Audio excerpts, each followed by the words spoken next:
Hi friends, welcome to my channel. ఇవాళ నేను ఒక మంచి రెసిపీ చూపిస్తున్నానండి. డైలీ నార్మల్గా పప్పు సాంబార్ తిని నాకు బోర్ కొట్టేసింది.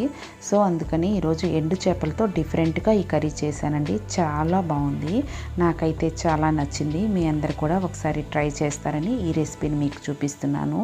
ముందుగా నేను దీనికోసం మెత్తాలు తీసుకున్నానండి. మెత్తాలని శుభ్రంగా కడిగి పెట్టుకున్నాను. ఈ మెత్తాలు ఆయిల్లో వేసి ఎర్రగా వేయించుకుంటున్నానండి. ఇవి ఫ్రై అయ్యాక దీనిలో కొంచెం కారము ఉప్పు వేసుకోవాలి. ఈ ఉప్పు కారం మెత్తాలకి పట్టేలాగా ఒకసారి కలుపుకుందాము. ఒకసారి కలిపి ఇవి వేరుగా ఒక గిన్నెలో తీసి పెట్టుకోవాలండి. నిజంగా ఈ కర్రీ చాలా బాగుంది. వేడి వేడి అన్నంలో వేసుకొని తింటుంటే చాలా సూపర్గా టేస్ట్ ఉందండి. అందుకే మీ అందరికీ చూపిస్తున్నాను. నేను ఇక్కడ ఒక బౌల్లోకి తీసేసుకుంటున్నాను. అంతే, ఈ రకంగా ఫ్రై చేసుకోవాలండి. చూసారా, ఎర్రగా వేపుకొని కొంచెం ఉప్పు కారం వేసుకొని పక్కన పెట్టుకుందాం. ఇప్పుడు ఇక్కడ ఇంకొక బాండలు తీసుకొని ఆయిల్ వేసుకున్నాను. ఆవాలు జీలకర్ర వేసానండి. ఇప్పుడు 2 పచ్చిమిరపకాయలు, ఒక 3 ఆనియన్స్ సన్నగా కట్ చేసి పెట్టుకునేవి దీంట్లో వేసి ఫ్రై చేసుకుంటున్నాను. ఇవి కూడా మంచిగా కలర్ వచ్చేలాగా వేపుకోవాలి. ఇక్కడ కొంచెం సాల్ట్ వేసుకొని వేయించుకుందాము. సాల్ట్ వేసినట్లయితే త్వరగా మగ్గుతాయి ఆనియన్స్. సో మంచిగా కలర్ వచ్చేసాయండి. ఇప్పుడు దీనిలో ఒక 3 టమాటోల్ని నేను కట్ చేసి పెట్టుకున్నాను, అవి వేసుకుంటున్నాను.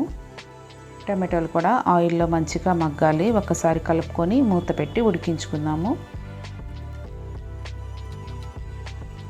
ఓకే అండి, మంచిగా మగ్గాయి. దీంట్లో ఇప్పుడు కొంచెం పసుపు, 1 స్పూను కారం వేసి 1 స్పూన్ ధనియాల పొడి వేసి వేయించుకోవాలి.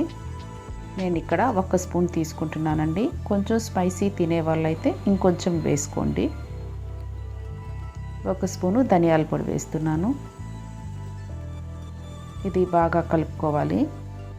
ఒక 2 నిమిషాల తర్వాత మనం ఫ్రై చేసి పెట్టుకున్న మెత్తాలను ఈ కర్రీలో వేయాలండి. ఇది బాగా కలుపుకుందాము. మంచిగా కలుపుకొని ఇప్పుడు మూత వేసి దీన్ని 2 నిమిషాలు ఉడికించుకుందామండి. ఆయిల్ అంతా మంచిగా పైకి వచ్చేంత వరకు మూత పెట్టి ఉడికించుకోవాలి. చూసారా, ఆయిల్ ఎంత బాగా పైకి వచ్చిందో. అంతే అండి, కర్రీ రెడీ అయిపోయింది. ఈజీగా చేసుకోవచ్చు, చాలా టేస్ట్గా ఉంది.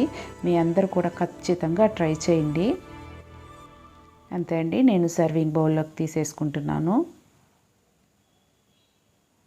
రైస్లోకి చాలా టేస్ట్గా ఉందండి ఇది. మీరు ఎప్పుడైనా సాంబార్ చేసుకున్నట్లయితే సైడ్ డిష్గా కూడా చేసుకోవచ్చు. అంతే అండి, నా రెసిపీస్ ఎలా ఉన్నాయో నాకు కమెంట్లో చెప్పండి. నా రెసిపీస్ మీకు నచ్చినట్లయితే నా ఛానల్ని సబ్స్క్రైబ్ చేసుకోండి, లైక్ చేయండి, షేర్ చేయండి. Thank you.